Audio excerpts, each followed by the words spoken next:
السلام عليكم ورحمة الله وبركاته وإسلام يا دمان أصحاب تلك نجد دعوانيسا ميل والبوشكتان يسلبوا مقال كيجو ومركا يديسو قاريبا مقال كان دور قضب وكل دوان أيونو مانتا كفيرين دونا مركا روحينو فيرين دونا حلفاضي مريكنكا أما ناتو يدورديه كله reer galbeedka haya Mareykanka xulufada la aha ayaa waxay gabi ahaan badideen dalabaadkii xalay uu soo jeediyay madaxweynaha dalka Mareykanka oo ahaa inay dawladahaasi ku soo biiraan dagaalka lagu hayo jamhuuriyadda Iran wadarbaaxa siyaasadeed oo mar kale ku dhacday dawladda Mareykanka muddo yar kooban marka waxaynu fiirin doonaa dawladahan diiday dalabaadka Mareykanka maxay ku dhisayaan diidmadooda maxay sheegeen maxaa laga fahmi karaa qaybta hore ee muuqaalka iyaga ayaynu qodobka bal ku fiirin doonaa qodobka labaad waxaynu fiirin doonaa dhowr arrimood oo kala duwan ahna waxyaalihi hadda ugu dambeeyay ee ka dhacay bariga dhexe waxa kamid ah waxyaalaha aynu qaybta dambe ku fiirin doono ee muuqaalka iyaga imaaraadka carabta oo wajahaysa cadaabtii adduunka kadib markii Iran ay u rukuntay weeraro lala beegsanayo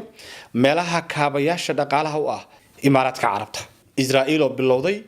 dagaal dhulka ah oo ay ku qaadayso koonfurta Lubnaan iyo waliba kooxda Hezbollah kadib markii gantaaladii kooxdaasi loo maarawaayay marka qodobadaasna waxaynu ku fiirin doonaa qaybta dambe ee muuqaalka iyaga soo dhawaada meel buu joogtaan iyo salba muuqaalkaygu marka idin soo gaariyaba dawladihii xulufada la ahaa dawladda Mareykanka ayaa gabi ahaanba diiday codsigii iyo hanjabaadii wada socday ee ka yimaaday madaxweynaha dalka Mareykanka Donald J. Trump wakaalada wararka ee Reuters oo arrintaani wax ka qortay ayaa waxay ka hadashay sababta ay dawladahani u diideen iyo waliba waxyaalaha ay ku dhisayeen diidmooyinkooda haddii aynu fiirino maqaalkan ay Reuters ay qortay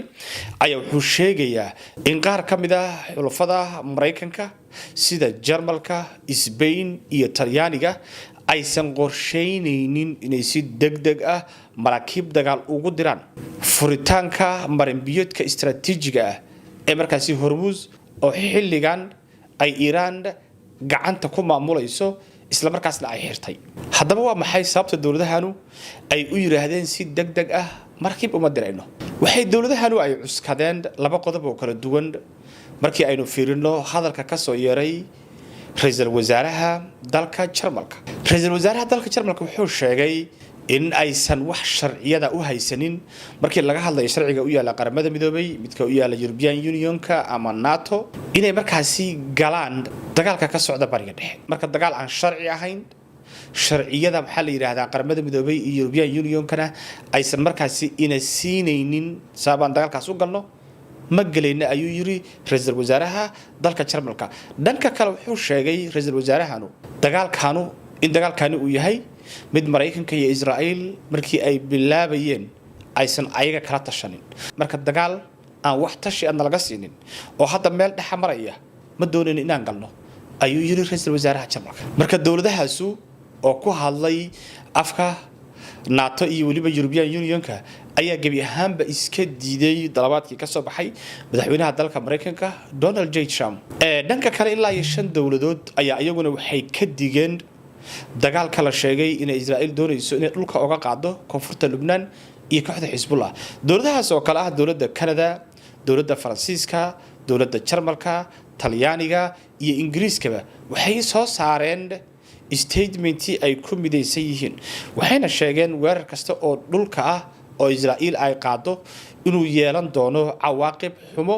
waliba mid bini'aadamnimo oo ba'an inay markaasi ay ka dhalan doonto sida daraadeed waxay ka digeen in Israa'iil ay dagaal dhulka ah ku qaado koonfurta Lubnaan iyo waliba kooxda Hezbollah marka labadan go'aan ay kala duwan markii la fiiriyo midna lagu diiday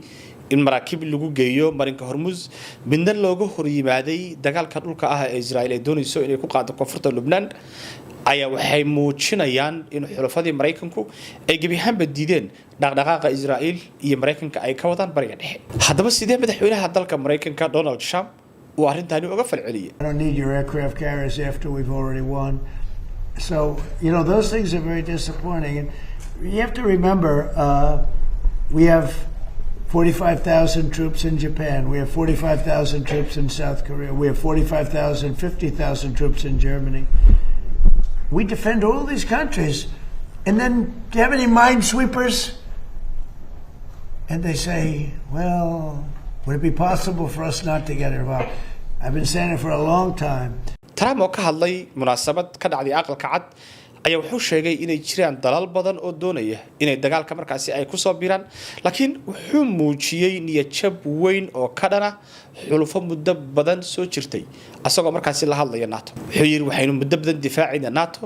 waxaynu ka difaacaynay dagaalo iyo dawlado kale oo shisheeye marka inay maanta ay diidaan inay caawiyaan oo dagaalka ay soo galaan waa arrintii aad looga xumaado ayuu yiri madaxweynaha dalka Mareykanka Donald J. Trump marka dalabaadkii Trump iyo filashadii uu filayay reer galbeedku ay dagaalka ku soo biiraan ayaa wuxuu ku soo dhamaaday fashil iyo waliba niyad jab qodobka intaas ayaan ku dhaafaya qodob kale markii aynu fiirino xagee maraysa inqaabtii ay Iran u qortay dawladda Imaaraadka Carabta oo maalin walba la beegsanayay kaabayaasha dhaqaalaha ee muhiimka u ah dawladda Imaaraadka Carabta marka ugu horeysa markii aynu fiirino wararkii hadda ugu dambeeyay waxaynu arkaynaa in dawladda Imaaraadka Carabtu ay xirtay maxalliga hawadeedii maadaama duqeymo iyo gantaalo iyo drones isdaba joog ah ay Iran la beegsanayso gudaha Imaaraadka Carabta mar way furayaan mar way xirayaan mar way furayaan mar way xirayaan hawadoodii ayaa xataa waxay tahay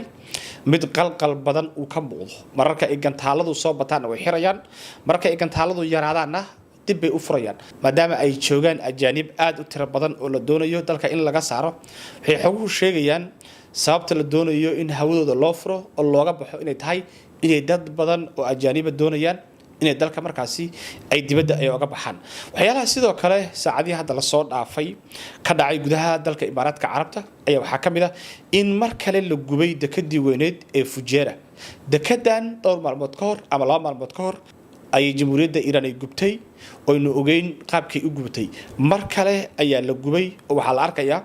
in qasaaraha marka labaadna ka dhashay dekadan inuu yahay mid sidii kii hore kale weyn ama ka sii weynba kii hore dhanka kale waxaynu arkaynaa saacadii hadda la soo dhaafay in xarunta weyn ee shidaalka ee magaceeda Shah Gas la yiraahdo ee magaalada Abu Dhabi in sidoo kale diyaarad drone ah lala beegsaday oo ayaduna ay sidaas oo kale ay markaasi u gubatay. The Abu Dhabi Media Office has confirmed that Abu Dhabi authorities and relevant response teams have contained and brought under control a fire that broke out at Shah gas field caused by a drone attack. Operations at the facility have been suspended. Marka meelaha shidaalka iyo dekeduhu waa kuwa hadda targetka u ah jamhuuriyadda Iran. Meelahaasi aad iyo aad markaasi ay u beegsanayaan. Waxaa sidoo kale hadda soo baxaya xoga kale iyaguna u sheegaya gantaaladii Iran ay ku tuurtay gudaha dalkaasi Imaaraadka Carabta in mid kamida uu haleelay nin gaari iska wata oo shacab ah oo reer Falastiin ah oo asaga iyo gaarigiisiiba uu gantaal sidiisii ah uu markaasi uu ku fariistay oo halka uu ku dhintay waa mid kamid ah qasaarayaasha hadda marka la soo tabinayo dhowr iyo 10 saac hadda ugu dambeysay oo kaliya markii la fiiriyo weerarada ka dhacay gudaha dalka Imaaraadka Carabta ayaa waxay yihiin kuwo meelo muhiim ah markaasi la beegsanayo tusaale ahaan oo kaleeto dekada Fujairah ayaa la weeraray saacadii hadda la soo dhaafay oo aad u gubatay waxa sidoo kale la weeraray xarunta gaaska ee Shah ee magaalada Abu Dhabi ayadana sidaas oo kaleeto ayay u gubatay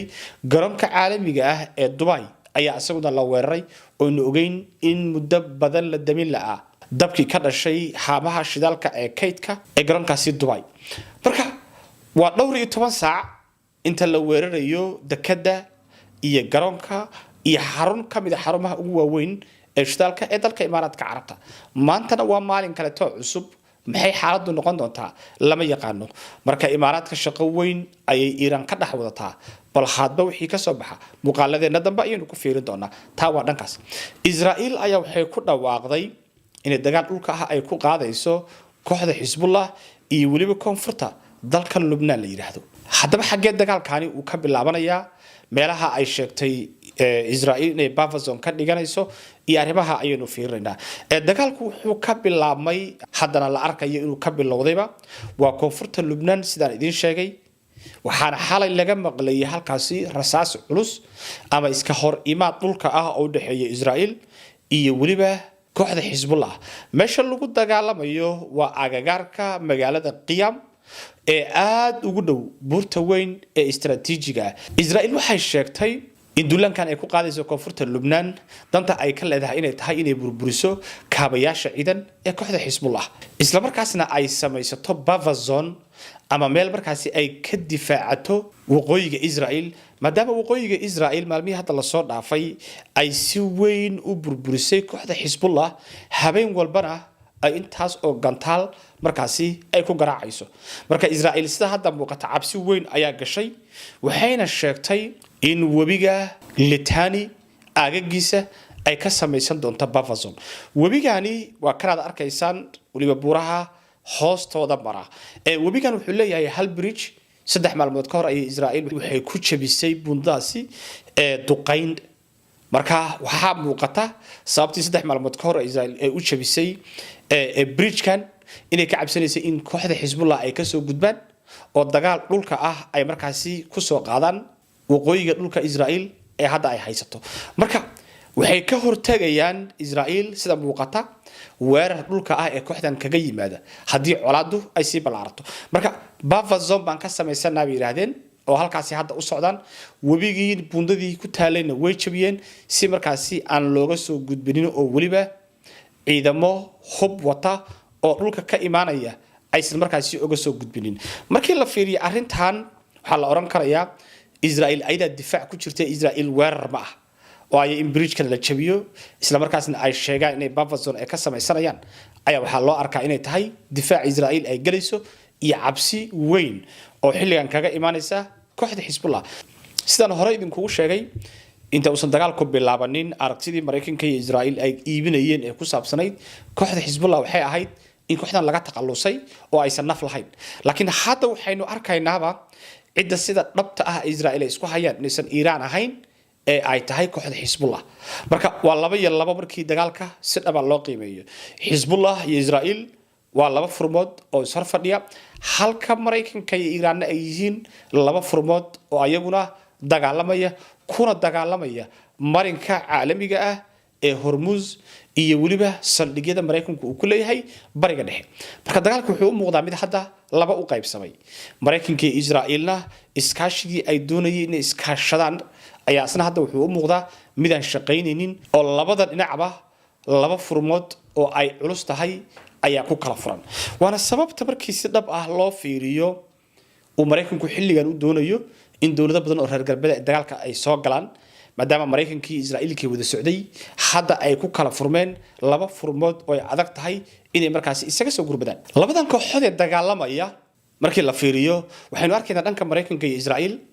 qasaaraha ay geysanayaan inta badan waa laynta shacabka burburinta shacabka iyo waliba inay beegsadaan meelaha ay shacabku ay degan yihiin laakiin dhankan kale ee Iran iyo xulafada Iran ama kooxaha Iran markaas taageersan Hezbollah iyo kooxaha kale ee Iraq ka dagaalamaya ayagu waxay beegsanayaan saldhigyada ciidanka safaaradaha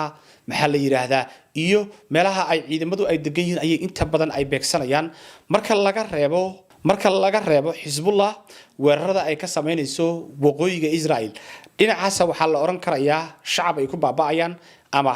meelo shacab ayaa la weeraraya laakiin inta kale Iran iyo Hezbollah iyo waliba kooxaha kale Iraq ka dagaalamaya meelaha ay weerarayaan waa goobo ciidan waxa ay burburinayaan waa hanti ciidan meelaha la weerarayo waa safaaradaha iyo kaabayaasha dhaqaalaha ee ciidamada laakiin inta badan shacab ma leynayaan laakiin Mareykanka iyo Israel waxa ka muuqda inay shacabka ay leynayaan waxaan sidoo kale aynu ka arkaynaa labadan kooxood ee dagaalamaya in kooxda si dagaalami karta muddo badan ay tahay xulafada Iran markii loo fiiriyo Mareykanka iyo Israel hadda waxa la sheegayaa in gantaaladii difaaca ay ka sii yaraadeen wana sababta qasaaraha xoog leh oo hadda uga socdo gudaha Israel marka damo dagaalkan uu sii socdo waa damo Israel ay mashaakil xoog leh ay la kulanto laakiin waxa su'aal ah oo la isweydiinaya isla markaasna isha lagu haya hadii colaadaanu ay noqoto mid laga wada hadlo hadii Iran iyo Mareykanka iyo Israel ay wada hadlaan maxay noqon doontaa xaaladda kooxda Hezbollah meeshiiska ay qayb ka noqon doontaa mise inta Iran la heshiiyo ayaa dib waxa loo weerar doonaa kaliya kooxda Hezbollah oo la isugu day doonaa in markaasi la burburiyo marka qaybtaasna waa analysis-kayga oo aan doonayo balan faham ka bixiyo waxa ka socda xilligan bariga dhexe intaas aan muuqaalkan ku soo koobaya inta dib isaga soo laabanay waxaan ka tagay nabadino assalamu alaykum warahmatullahi ta'ala wa barakatuh